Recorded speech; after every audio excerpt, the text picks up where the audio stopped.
Hey everybody, it's me Andrew. Get out into nature and tune in for yourself. Resonate with the Earth's electromagnetic field via 432 Hertz, the universal frequency. Balance out psychologically and emotionally, and further strengthen your brain and your heart coherence as well. Get a plant-based diet going for yourself today and nurture yourself right back into life.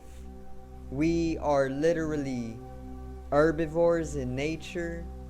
Further balance out your physical body's pH level and get with alkalinity. Then you can generate some static electricity. Send me some love telepathically. Set attention to your mind and set intention to communicate. That is all there is to telepathy. You are now tuning in to great days.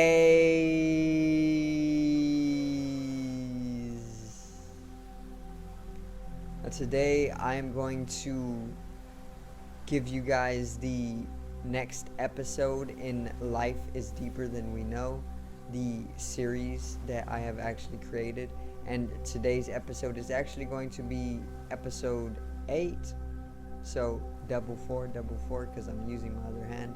But episode 8, which I'm actually going to make it very much integrating to understanding the spiritual nature of ourselves, because in numerology the number 8 actually means a balancing between the material world and the spiritual, allowing for eternity. And then if you flip the 8 on its side, it is the infinity sign. So infinity, eternity, spirituality balancing out with materiality, and there you have it in numerology. So I'm actually going to get into it today.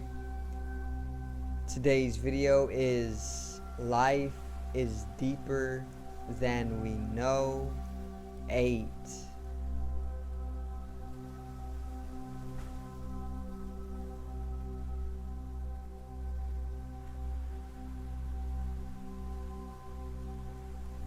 Now, let's get right into it, alright? So, the non-human entity that I am actually going to introduce to the channel in today's Life is Deeper Than We Know is the Polarian. Polarian.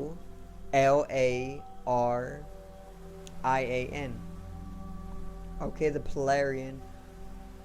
Now, a little bit on the Polarian. I'm going to explain who the Polarians are as simply as I can. Okay, so try to hold your mind. Alright, keep an open mind once again.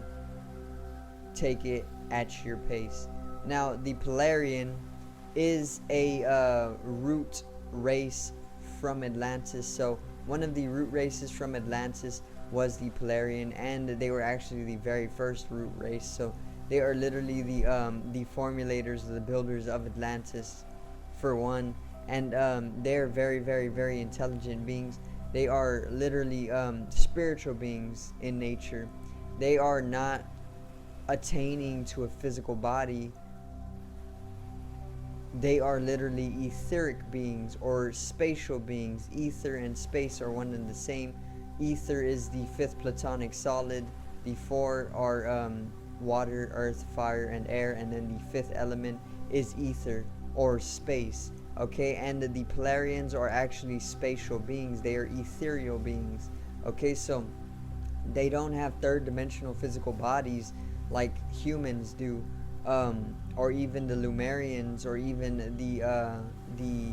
the Martians, or even the Anunnaki, or any of these beings. They literally hold higher dimensional bodies, spiritual bodies, metaphysical bodies, or ethereal bodies, spatial bodies. Okay, whenever you come to see the aura, you are actually able to see these spatial bodies or these energetical bodies. Okay, and this is what an ethereal being is. They are literally a spatial being not needing a physical body. Okay, and they actually reproduce just like amoeba, meaning they literally split themselves, and they literally just are encompassed by these types of self-replicating and self-cloning amoebic or amoeboid reproduction systems. Okay, so that's just a little bit of information on the Polarians. Now, the interesting thing about the Polarian is that we as humans were also once Polarians, and if not once, we still are Polarians in the ethereal realms or the spatial realms. So the thing about the ethereals or the Polarians, my bad, the Polarians is that they once inhabited the earth before it was literally the earth, or before the earth was more of a spatial planetary body. So the thing is, ethereal or space actually makes way for the four elements. So before the four elements came to be to make up the entirety of the universe, there was ether or the space or the spatial element, which is like the canvas for the four elements. Okay, so before we were able to create ourselves physical bodies, third dimensional forms, we were spatial beings, we were Polarian. Okay, and then the Polarians then decided for themselves to take up a more denser and heavier and physical state of being, which then brought us onto the manifestation of a physical body. Okay, and then it's gonna basically eventually come back full circle with us basically progressing into a spiritual nature once again. Okay, and this is going to be when we come back into a Polarian like nature, or maybe an entirely new type of being that is also ethereal in nature or spacious in nature. Okay, so that's the non-human entity for today's episode, or this month's episode of Life is Deeper Than We Know. They are the Polarians. Okay, so the next topic I'm going to talk on is the aura, specifically how to start seeing the aura and even open up metaphysical dimensions for yourself, or higher physical dimensions for yourself. So a very, very simple way to actually start opening up the other side, or going beyond death, or even being able to see the aura, or just opening up the spiritual world, or even alternate dimensions, or even just opening up more dimensions to your experience or perception, is to actually sit yourself in a pitch black room, or even a closet, maybe for like 30 minutes once a week, or even a few days of the week, or even every day. When you start doing this, or if you just make your room pitch black every night, and then lay down and practice not falling asleep for at least 30 minutes and just staring straight in one direction, you will then literally start seeing all of these alternate dimensions opening up to your experience or your perception. Okay, you'll start to see reflections.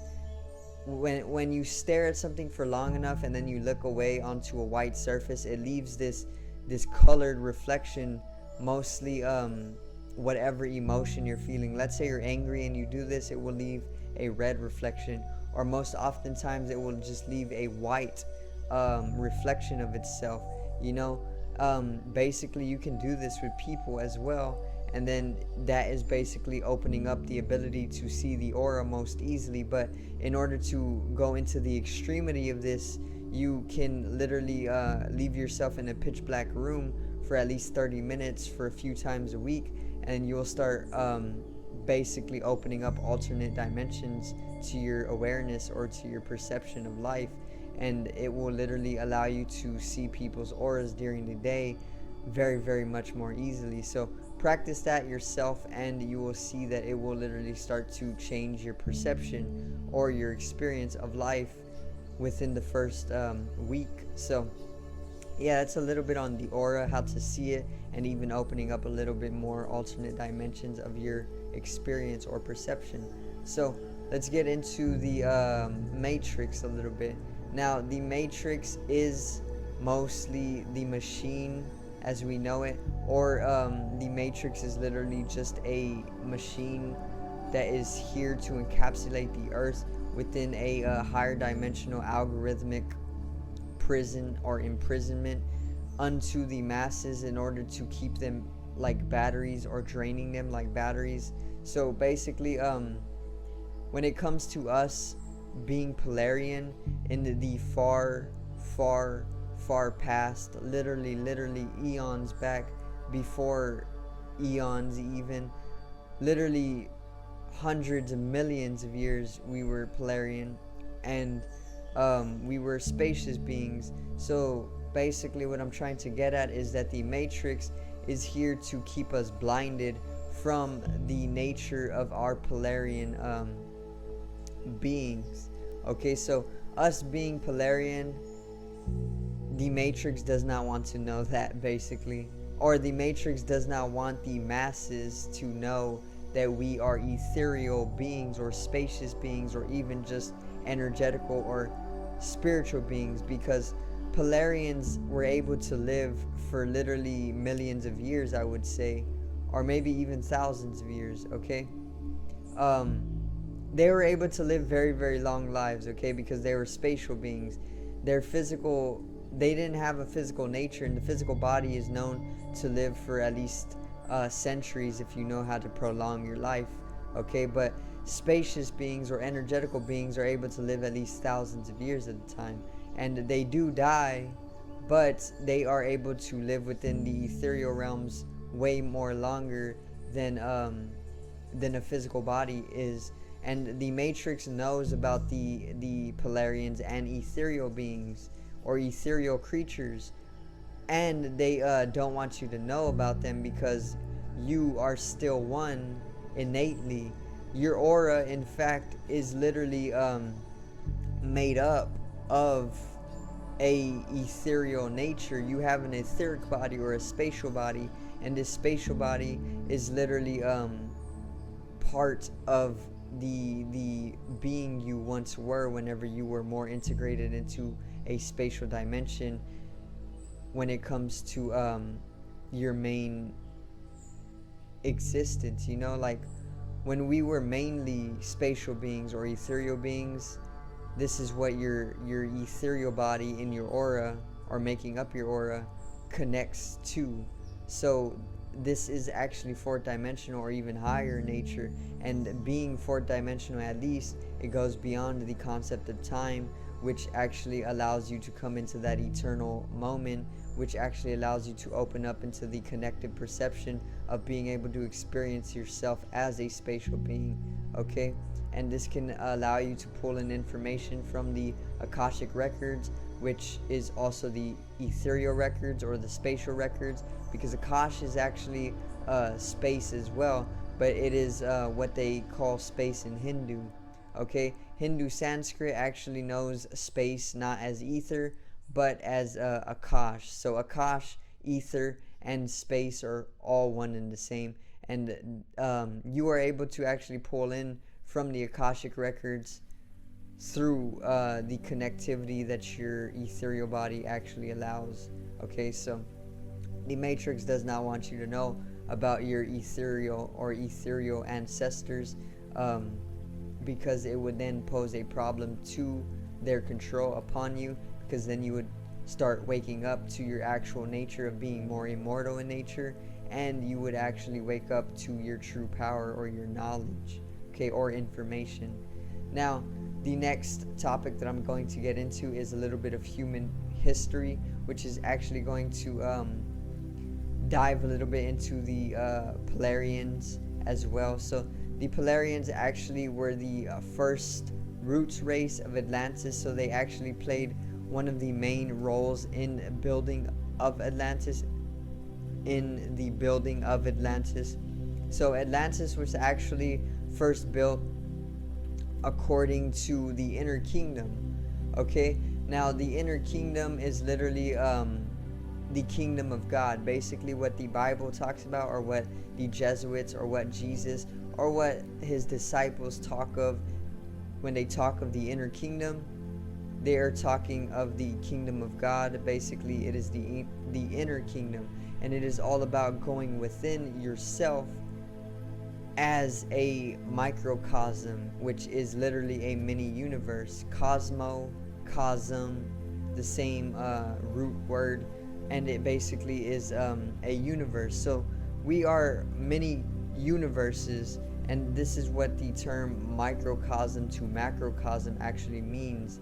And basically what the Atlanteans first did was they built Atlantis according to the inner kingdom, which it was all about the tree of life and the structure of the brain. So they first started the kingdom of Atlantis, or the civilization of Atlantis, with the structure of the brain.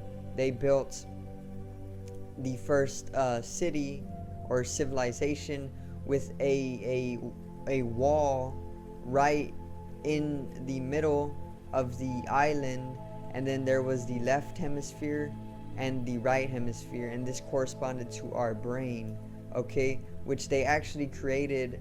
Before creating that, they had literally just experimented and created an entirely new brain and put them into the Atlantean species, and then the Atlantean species were then given the role of building Atlantis, and they literally built it fractally, okay.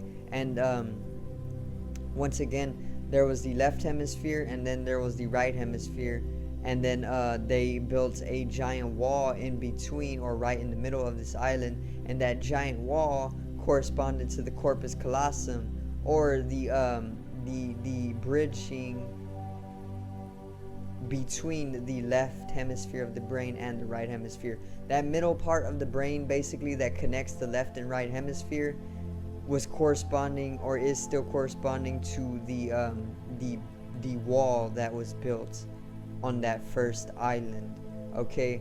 And it corresponds to the corpus callosum, obviously. So the left hemisphere of the island was the masculine side of the island, and all the masculine beings, or all the masculine Atlanteans on the island, were living on that side, and all of the feminine beings, or Atlanteans, lived on the right hemisphere of the island, okay. And it all corresponded to the brain. They literally built it in direct reflection of the brain, literally in fractal. And then they further expanded upon the civilization of Atlantis throughout all the different islands that chained to that first island, according to the rest of the physical body, and the tree of life, which is literally the geometry of the physical body, okay. And on all of these other islands were nodal points, basically giant vortexes of energy, and these giant vortexes of energy were basically what was manifesting these civilizations, and all these different beings literally were drawn to those vortexes of energies, okay. And then the entirety of these chains of islands was come to then be known as the civilization of Atlantis, made up of entirely different species of beings, all of different dimensional levels, all of different densities and frequencies and energies, and some from outer space, some native to Earth. Literally just a lot of different beings lived and made up Atlantis, but eventually it came to its destruction, and this is where we are now, about half a precession later, okay, which is about 15 to 20,000 years later. So about 15,000 to 16,000 years ago, Atlantis had its destruction. So just a little flicker of consciousness, or a little flash of light, is what we are dealing with here, and time is literally just an illusion. So that's a little bit on the human history or just history, the Earth's history, because there was much more than humans during that time. Okay, but anyway, let's get into some unexplainable experiences that I personally had now. So actually today I was in a yoga session. I was doing my Mahamudra Kriya, my Shambhavi Kriya, and when I finished up, I was experiencing timelessness. Obviously, that is what yoga is for. Yoga translates to union in Hindu Sanskrit, and yoga is the conscious process of aligning your individual or physical body's geometrical structure with the universal or cosmological geometrical structure. And when you do this, you're able to pull in immense information and immense experience literally from eternity. And today was actually one of the greater days because I was allowed to come into the space that was being occupied by Shiva himself. That which is not is what Shiva's name translates to, and he is the Hindu god of destruction, and he is literally the bringer of yoga. He brought yoga about 15,000 years ago or so, something like that, or maybe it was 150,000 years ago. I'm not quite sure, I can't remember right now, but I did come into his space and I was able to experience his presence very strongly. He was very, very, very bright, you know, as if I was using the sun to transmit myself holographically to his time and space.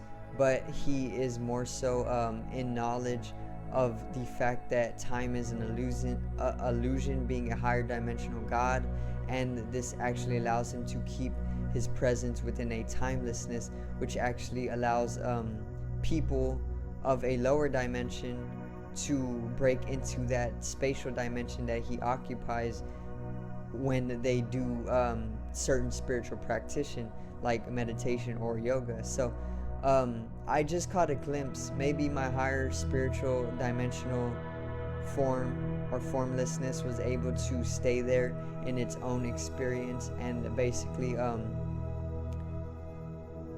channel him and communicate with him. But this third dimensional and fourth dimensional and even fifth dimensional form that I was attaining to during the yoga practice was only able to witness a glimpse of Shiva himself, but I did catch his glimpsing, and it literally was unexplainable conceptually. So that's gonna end it right there, guys. All of this is truth. Take it with a grain of salt, obviously, so you don't go into a psychological psychosis of some sort, or even a depersonalization, or even if you do want to dive straight deep into all of this as truth, then it will be the gateway to your spiritual awakening. Okay, so once again, I do thank you guys for watching today's episode of Life is Deeper Than We Know. I tried to use numerology, which I did, to correspond to the number 8. Obviously, it is episode 8, and 8 means infinity, eternity, timelessness, or even the balancing out between the higher spiritual dimensions and the lower material dimensions. So I hope that I did put you in tune with the spiritual world. If you are too material, I hope I did get you in tune with the integration of the material into the spiritual if you are too spiritual. So make sure to subscribe over here to the left of me and help me reach 100 subscribers. Drop a like on the video to the right of me and support the channel. Once again, generate some static electricity from the ethereal body, the spatial body, or even the first layer of the aura needs to be strengthened and realized for the collective rising consciousness. I love you guys. Have a great day and peace out.